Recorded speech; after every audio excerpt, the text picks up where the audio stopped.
Bueno, ¿y ahora qué va a pasar?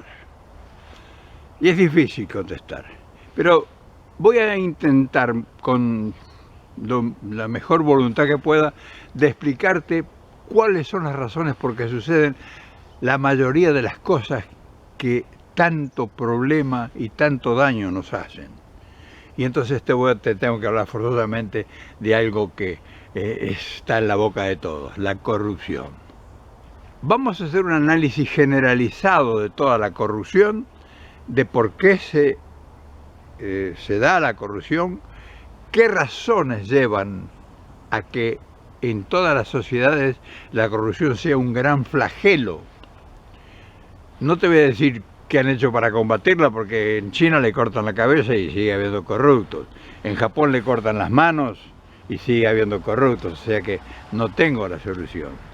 O sea, no existe, bajo ningún punto de vista y bajo ningún concepto, algo de trascendencia que no esté ligado a la corrupción, directa o indirectamente.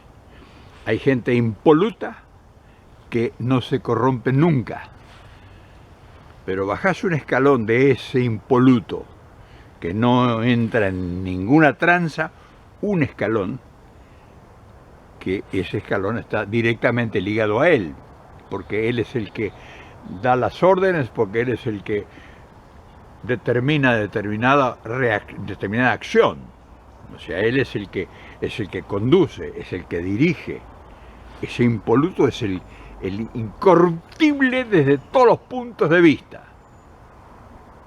Hay gente perfecta, pero bajás un escalón de ese que es el que recibe la orden de él, y ahí sonaste. Mucha gente me pregunta, y bueno, ¿y qué va a pasar ahora? Y la verdad que yo no soy el indicado para decirles qué es lo que va a pasar. Yo sería uno más entre todos los que opinan sin fundamentos, porque nosotros no tenemos fundamentos para opinar con certeza sobre algo que puede suceder. O sea, somos guitarreros. ¿Saben por qué? Porque el problema es un problema económico, es un problema de poder. Y entonces los que no tenemos poder no sabemos realmente qué es lo que va a suceder. Y los que tienen poder realmente en la Argentina no están entre nosotros, no se manifiestan en ningún círculo nuestro. O sea, a nosotros no nos va a llamar nadie de la televisión para que opinemos sobre tal o cual cosa. Y los que realmente tienen poder de decisión no van a la televisión, no se muestran, tratan de pasar desapercibidos. Por ejemplo, el poder corporativo de la construcción en la Argentina es un círculo de mafiosos que tiene que repartirse determinadas porciones de poder. Y ese grupo, ese núcleo, está conformado por funcionarios y por empresarios de la construcción, sindicatos, corporativos y todo ese mundo. Entonces, ellos manejan miles de millones de dólares, y esos miles de millones de dólares que se manejan desde el Estado, porque en última instancia el Estado es el que determina la realización de obra pública, el pueblo no tiene acceso ni tendrá acceso nunca a eso. Entonces, cualquier cosa que nosotros digamos, y son hipótesis, nosotros no podemos entrar en la decisión de que una obra que se van a manejar 50 millones de dólares, por ejemplo, pudiera alguna organización popular o algún grupo político o algún grupo militante pudiera tener injerencia en el más mínimo, ni siquiera para llevar agua. Por lo tanto, todos los que escuchemos opinar y los veamos actuar, es una tanga, es un cuento.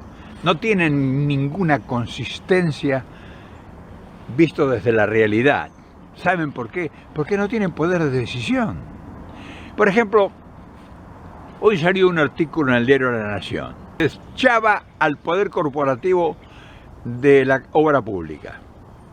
Y es cierto lo que dice el tipo, que son todos unos mafiosos, que se reúnen en un club exclusivo, exclusivo y a comer asado y a planificar las trampas que van a desarrollar con los proyectos que les va a bajar el gobierno.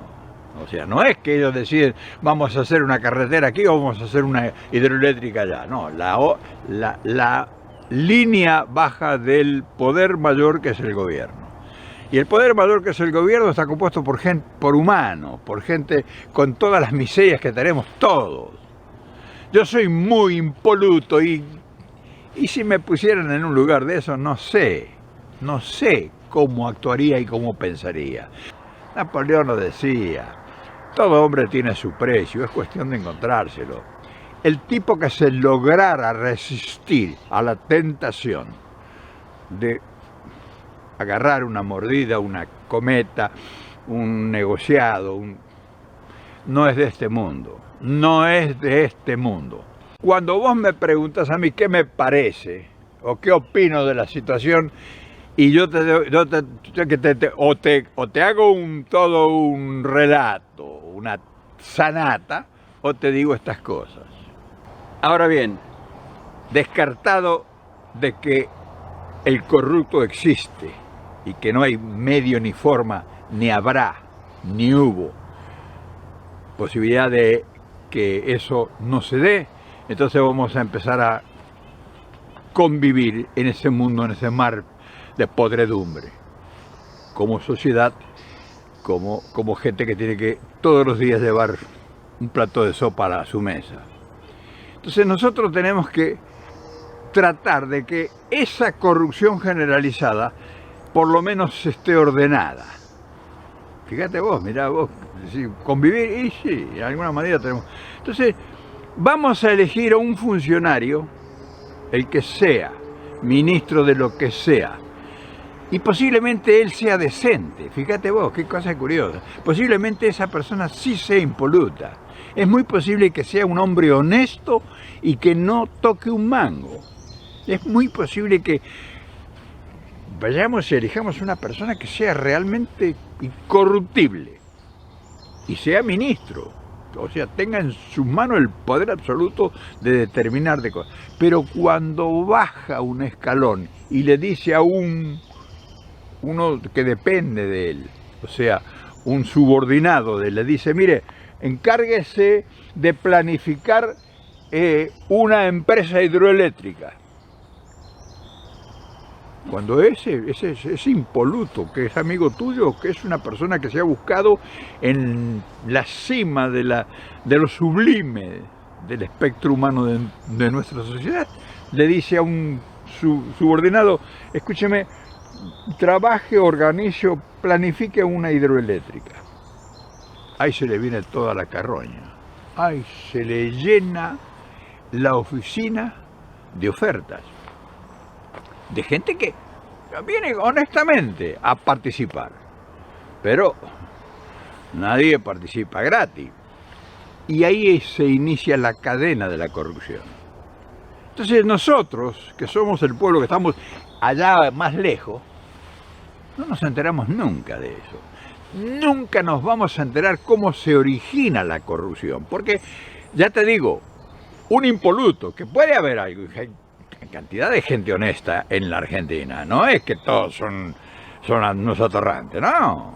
Pero lo que pasa es que cuando las órdenes se transmiten a las escalas ya de realizaciones, y entonces interviene el factor humano, que es la miseria del tipo que está jodido o que piensa, tiene un proyecto de vida y que sabe que solamente con guita, con plata dulce, lo va a poder realizar. O sea, sueña con los paraísos fiscales, sueña con vacaciones en el Caribe, en fin, todo el mundo tiene los delirios de tomar bebidas importadas, tener una casa en el Delta, en fin, una barca, una lancha, en fin, todos los berretines que tenemos todos, sin excepción. Entonces te das cuenta por qué la corrupción no va a ser nunca erradicada, nunca va a ser erradicada. Ahora bien, el pueblo que es el que recibe las consecuencias de todos estos desfalcos,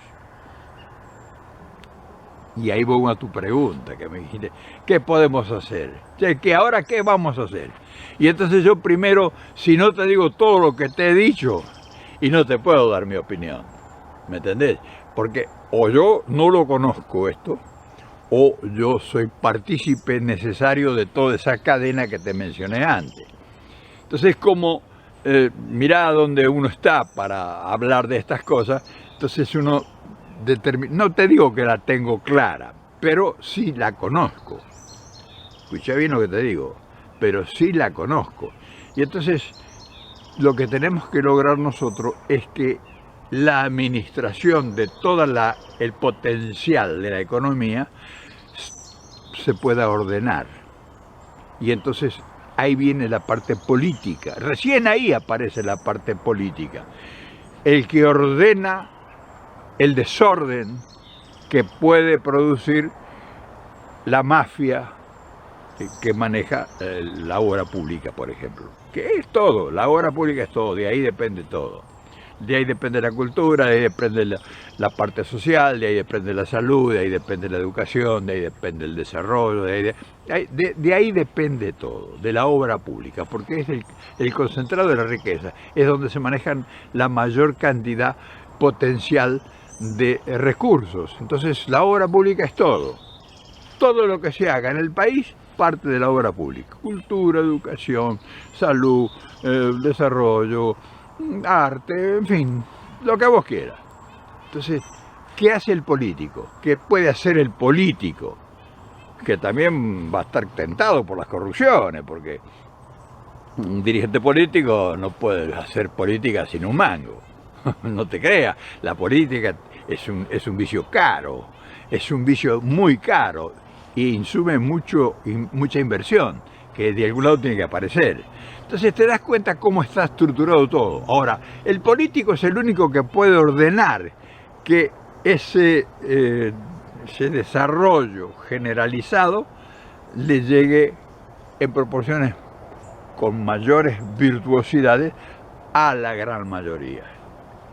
Me pediste qué tenemos que hacer ahora y tratar de insertarnos, cuando tú me preguntas qué hacemos ahora, yo te diría tratar de insertarte en una organización que pueda participar en el reparto de la torta de alguna manera. O sea, organizate políticamente para que, por ejemplo, en tu pueblo o en tu provincia o en tu municipio haya obras de realización donde incluya la mayor cantidad de gente beneficiada posible, en la educación, en la salud, hospitales y todo lo que vos quieras, en grandes escuelas, universidades y todo. Insertate en la política para que de ese maná, que es la gran corruptela, te llegue a vos para desarrollar determinados sectores en tu comunidad.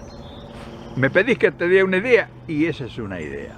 Ahora, que sea lo absoluto, y no, ahí te la dejo picando. Lo demás hay que desarrollarlo hasta que llegue el beneficio a la gran mayoría que se levanta a las 6 de la mañana, toma el colectivo y en vez de ir colgado en el tren, va en un tren moderno, nuevo, que también producto de la cadena esa que yo te dije antes, le llegó a la sociedad. Esa es más o menos la historia. ¿Te gustó el cuentito? Bueno, más o menos por ahí está la cosa. Entonces, cuando me preguntan, ¿y ahora qué hacemos? Y yo te tendría que contar esta historia más o menos. En 10, 15 minutos no hay mucho tiempo para explicarte en detalles, ¿me entendés? Pero, como somos amigos y yo no te quiero vender nada, te tengo que decir estas cosas. Que sin corrupción no funcionaría el mundo. Así de simple y así de simple. Sin corrupción no hubiera el poder concentrado en el universo que controla el mundo. Sin corrupción, si fuera todo decente, y todos tendríamos igual, todos tendríamos la misma parte. Si un tipo tiene 1.500, 2.000 millones de dólares, y ahí tenés una parte de la explicación de toda esta historia.